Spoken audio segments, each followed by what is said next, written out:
Welcome to another edition of the Patriotic Pulpit. We're going to look today at what I call censorship in the Roman Catholic Church, and that is the internal censorship that the Roman Catholic Church exercises over its own people. And the whole point of that is simply to note the fact that we really have in the Roman Catholic Church a centralized government, centralized power.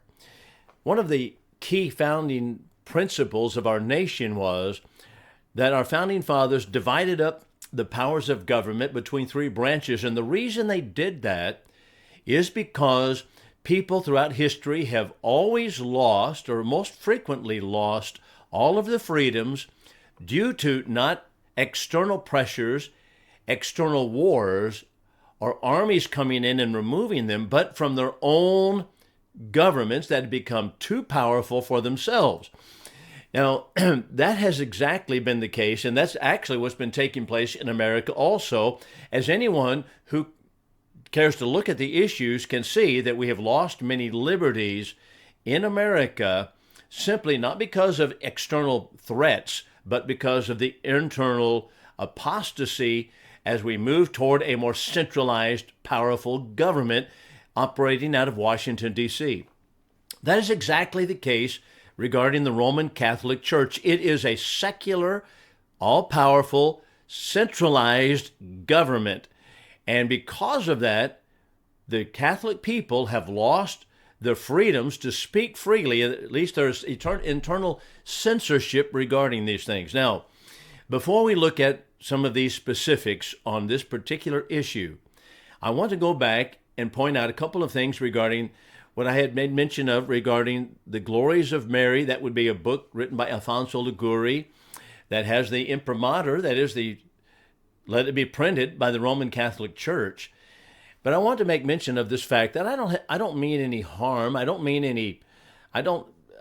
have any ill will toward any Catholic people. I've had Catholic people in my family. But the truth of the matter is that Catholicism itself is an apostate system. And one of the things that I think highlights that is simply the fact that we have the worship of Mary. Now, I'm going to say very quickly, people say, well, we don't worship Mary. I've had so many people respond on the Patriotic Pulpit. I'm happy for you to respond and say, we don't worship Mary. We don't worship. Okay, let's just take the so-called worship of Mary off the table for just a moment, just for argument's sake. I want you to note that really still doesn't even touch the issues that I've brought up. They say, well, we just honor Mary. You know, the honoring of Mary, we have the Immaculate Conception of Mary, that is, she was born without original sin. The perpetual virginity of Mary, none of this is taught in the New Testament. The Assumption of Mary, the bodily assumption of Mary to heaven. Direct revelations of Mary. Mary is associated with redemption. Mary helps us with her providence. All of these things, the Mother of God. Honestly, people, how can we say, okay, even if we just take the word worship out of it, none of this has any semblance of inspired New Testament authority. Some people have said, well, here's just another Protestant. No, I protest the Protestants also. I'm not Catholic, nor Protestant, nor a Jew. I'm simply a New Testament Christian, and I want us to go by the inspired New Testament revelation. We're going to look at some of that in just a moment. Just thinking about that regarding Mary for a moment, just think about a couple of these statements here. Then we have, this is from Alfonso Liguori again. He says that she seems to command rather than request. People are saying, well, we just honor Mary. He is speaking about her role in heaven. This is Catholic material with the official stamp of approval by Catholic bishops saying that she commands from heaven. She oversees with her providence in heaven. And people said to me, well, I'm going to pray to Mary for you. Where is that in the New Testament? This is way beyond simply honoring Mary as a mother of Christ. I'm astounded really that people will go to those links, but or at least ignore really the statements that we've made on this and what the evidence actually is And just to pass it off as, well, we honor Mary, that doesn't even touch the issue, does it? Now, thinking about going back to the topic of today, and that is that the Roman Catholic Church is actually a secular government. It's the joining together of a secular government and a religion, and it's an apostate religion, to joining those things together, and it exercises exceeding power over all men, that is under those that are under its authority. So let's talk about censorship and how the Catholic Church exercises this censorship internally within the church. Now, censorship means that it impairs religious liberty. It's a barrier to unity with Christian people in the world. They have lists of prohibited books. They have lists of prohibited materials. This was created at the Council of Trent. I remember several years ago, I debated Bob Sungenis, and he kept talking about the Council of Trent. And, obviously Catholics want to say, okay, the Council of Trent, a great council that came in response to the Reformation period. That was between 1545 to 1563. And the Council of Trent, this, by the way, I've asked Bob Sungenis to come back on the debate platform. He says, no, you have to pay my way. That's amazing, because the Catholic Church is the richest organization in the world.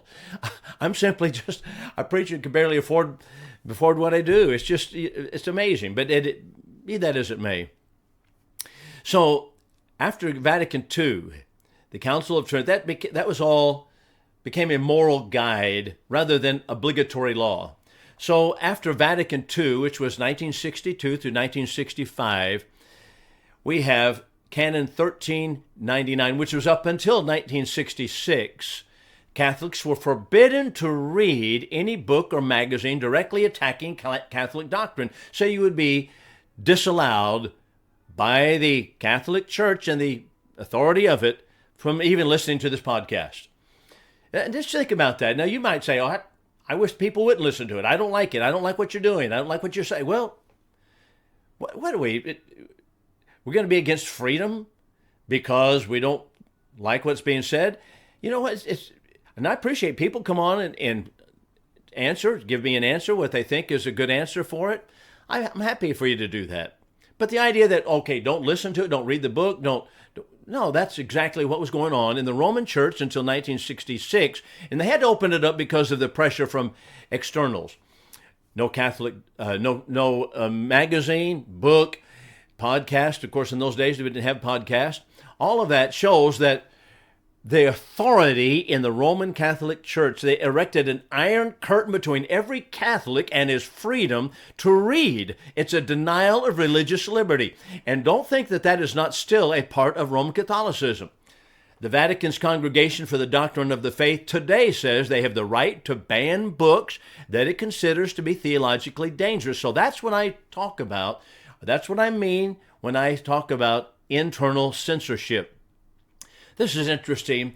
At Vatican II, Archbishop Vagnozzi, who was a papal appointee, spoke at a Catholic seminary in Florida in 1966. And here's what he said, quote, when there is a definite teaching by the church concerning any matter, all right, when there is a definite teaching of the Roman Church on any matter, no Catholic is free to teach differently.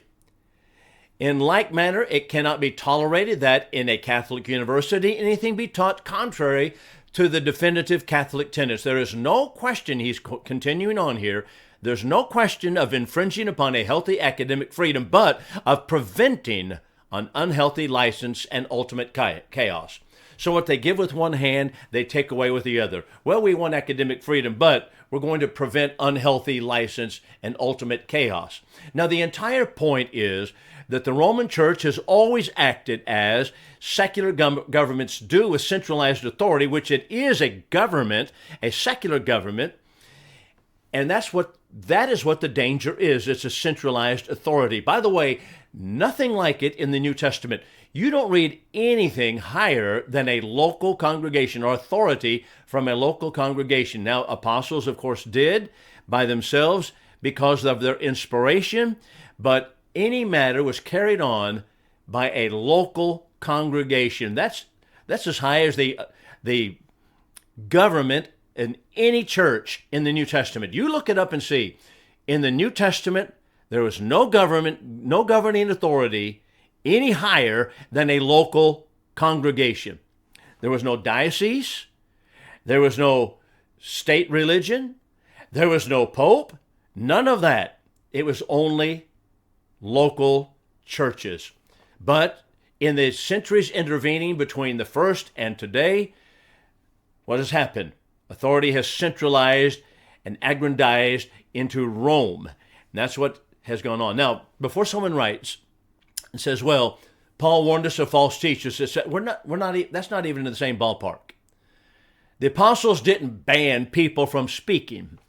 They didn't have the reins of secular government in their hands and therefore banned them from publishing a book. They simply answered them. And that's how they did it. So all was simply in a local congregation matter. By the way, the Roman Church is probably the largest financial institution and financial power on the earth as well. We'll talk about that in a future episode. So the real issue is not whether there are dangerous doctrines. There are. You think that I'm teaching a dangerous doctrine. I'm telling you the Roman Catholic Church is teaching dangerous doctrines. So the issue is not whether there are dangerous doctrines or that people ought to be circumspect in their reading. Or should, for example, or can a Roman Catholic priest in his training read Rudolf Bultmann, who was an exceeding liberal? For example, can he read that? The issue is, should Catholic scholars and all of us be treated as children by the Roman Church telling us which books are banned and which are not? The censorship system is a gigantic system of control which affects all branches of Catholicism, whether it's managing news, classes, information flow, newspapers. So here's an example. I wrote an article in the Iowa Park Journal that was in Iowa Park, Texas, and I titled it, Peter was not the first pope, or something of that nature. Well, the local Catholic priest was excited about it. Now, I didn't call any names. I didn't attack anybody individually. I just said, here's a doctrine. Should we be allowed freely to talk about doctrine? You know, I get so many answers. There's so many people talking on the phone or on the website about, okay, here's what the Catholic Church teaches, and here's what we teach, and you're wrong about this. I think it's interesting that no one seems to stand for freedom of speech. Are we free to discuss these issues openly or not? Or should the newspaper shut it down? Well, the Iowa Park Journal said, well, we can't have that. So I just said, was Peter Pope? Said, no, he was not. Here's the historical evidence. We'll talk about some of that in just a moment. But the local priest jumps in the paper, says, and he starts attacking me personally. Calls me a liar. You know what? I'm used to that kind of thing. But that's what happens when people cannot answer arguments. They simply attack the person. But after that, the paper shut down, so we don't want even this discussion. Now, I'm not calling into question the sincerity of anyone. I'm simply talking about historical facts. I don't want to besmirch someone's character. I'm not attacking individuals when I talk about doctrine. As a matter of fact, just thinking about doctrine. So I want to read to you. This is from F.C. Grant. F.C. Grant is a world-class historian. He is from the Episcopal Church, but he attended the Vatican II meetings, and he writes, this is on page 9 and 10. His book is called Rome and Reunion. And he writes in pages 9 and 10, I want you to listen to this comment here. He says, among the ways of classifying human beings, one is assuredly relevant when we undertake to deal with religion. It is the broad distinction of those who take history seriously and those who do not, between those for whom historical criticism is important and for those for whom it is not, between those for whom the past is real and for those for whom it is imaginary, a realm of fiction or fancy where anything may or may not have happened, between those who trust the results of historical research and those who feel free to brush them aside as unimportant or even dangerous. Then he goes on to say this, for many persons in all religions and in all churches, the essential matter is worship, contact and communion with a present spiritual reality, regardless of past history, origins, antecedents, or earlier forms. Or for others, the main interest is the artistic expression of religion in sculpture, painting, architecture, drama, music, pageantry, and song. Now here's the key, one of the key phrases. The historical validation of the subject matter is for them wholly irrelevant. Even an intrusion and a nuisance. They cannot understand those who insist on bringing up such questions as history. And he just goes on to talk about how important it is to listen to what does real history say? That's all I'm doing on this program. We're talking about real history, but for many people say, well, I believe it, and it doesn't matter what history says. And that's what apparently a lot of people want to be. Well, if that may be the case, then people can stick their head in the sand if they want to. But the Roman Church, back to the main topic at hand, and that is the governing censorship of the Roman Church, destroys the liberty of the mind. It destroys it completely because it disallows people to read what they wish to read. Now, how about students? This was during Vatican II. Students of the Pontifical North American College, they were permitted to attend, that was the Roman Catholic institution in Rome, that's the North American College. They were permitted to attend some of the lectures or some of the sessions of Vatican II. They were people that were preparing in seminary to be Roman Catholic priests.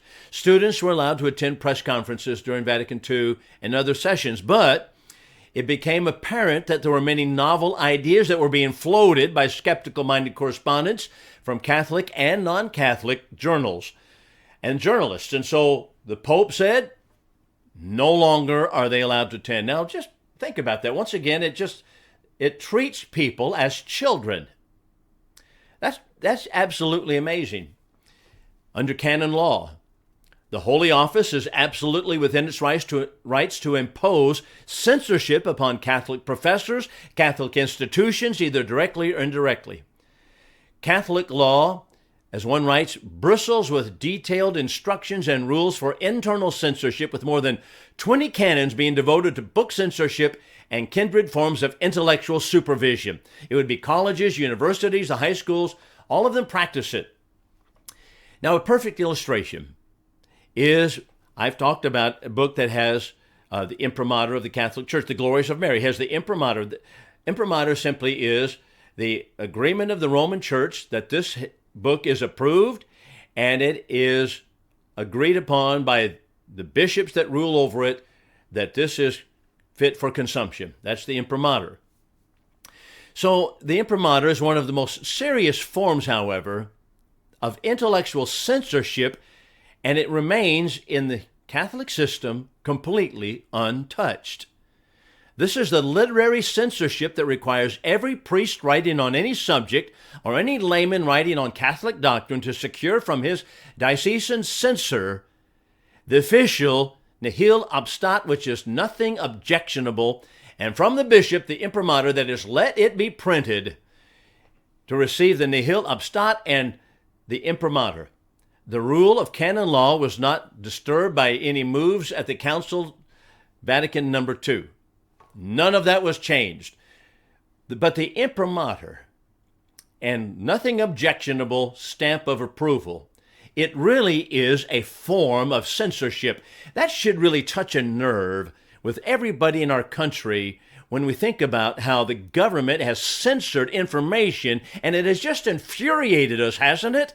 Infuriated us that it would exercise censorship through the Biden administration upon all kinds of different websites, different areas of the internet, Facebook, Twitter, etc. All of that, it just made everybody so frustrated and angry because it shows a powerful government at top that rules has too much power.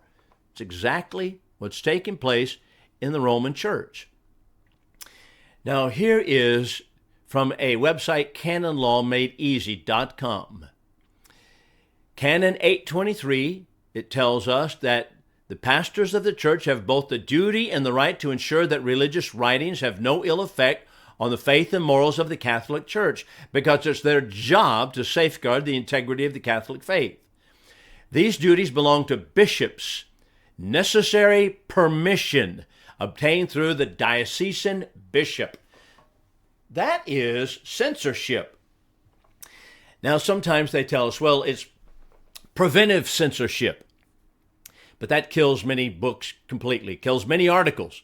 The Holy Office, before these things are printed in the Vatican, censor them out of existence. How about non-Catholic publishing houses? Do you know that many of them still defer to Catholic authorities? So if I were to write on Catholic doctrine and try to put it out, just as I did in the Iowa Park Journal, or if I took it to a publishing house, they many times defer to Catholic publishing houses. Well, do you agree with this? And the Catholic publishing house, absolutely not. We're not going to agree with that. And what happens? The book gets censored. Even translations. You know, I had one person write just after the last program regarding Mary, talking about Mary, and taking Genesis 3:15, speaking about Christ, a prophecy of Christ. It's spoken initially to Satan, and it says, he shall bruise your head, you shall bruise his heel. And the masculine form of the pronouns are used, he and his. But in the Vatican translation, they want to change it, and they have changed it to she because they want to make it Mary is the one who bruises Satan. Now, you tell me that that is not blasphemous. That is. And yet one person writes and says, quotes the passage and says that she will bruise Satan's head. It's Mary who's the conqueror of Satan, not Christ. Absolutely stunning. That they will absolutely, the many Catholics are right, say, well, that if that's the case, they're actually substantiating what I've already said. So the issue is, of course, tight clerical control. Now I want to give you an illustration. This is, it involved Cardinal McIntyre in Los Angeles during the 1960s. The Archdiocese of Southern California, the censorship program was in place, and McIntyre was the bishop there.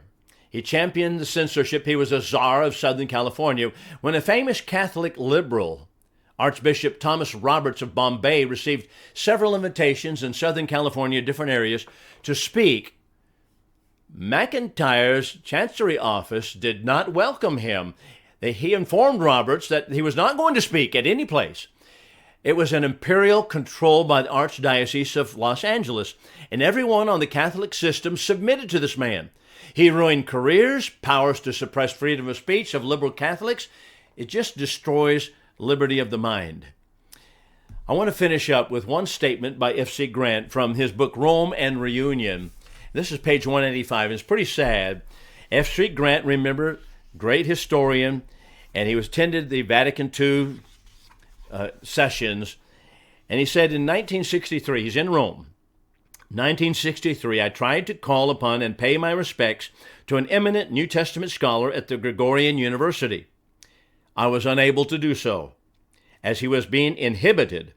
He could not eat in the refectory, I gathered, could not read in the library, could not write in his room, or he could read in the library, write in his room, but he could not receive guests, he could not talk with students, and he could not teach classes. The inhibition resulted from his reading of works of Rudolf Bultmann, one of those whose early books I had translated and urged students to read over many years. Such tyranny may be explained from the dogmatic and legalistic point of view, but not from a point of free scholarship. It would be unthinkable in a Protestant or Anglican seminary or university. It smacks of the Inquisition. That's exactly a good note to end on, which tells us that we have managed material from the Roman Church. Not only managed material, they manage the news. They have news organizations, Catholic Media Association, Catholic News Service, Catholic News Agency, National Catholic Register, different TV organs by the Catholic Church. Can you imagine the apostles in the New Testament managing the information that flowed to people in every corner of the world? That is just absolutely, to me, so far-fetched. So the point is, this is what happens when you have centralized power, as it has happened in Rome, and they exercise internal censorship, which shows us that it is not the New Testament church, but it is actually an apostate assembly.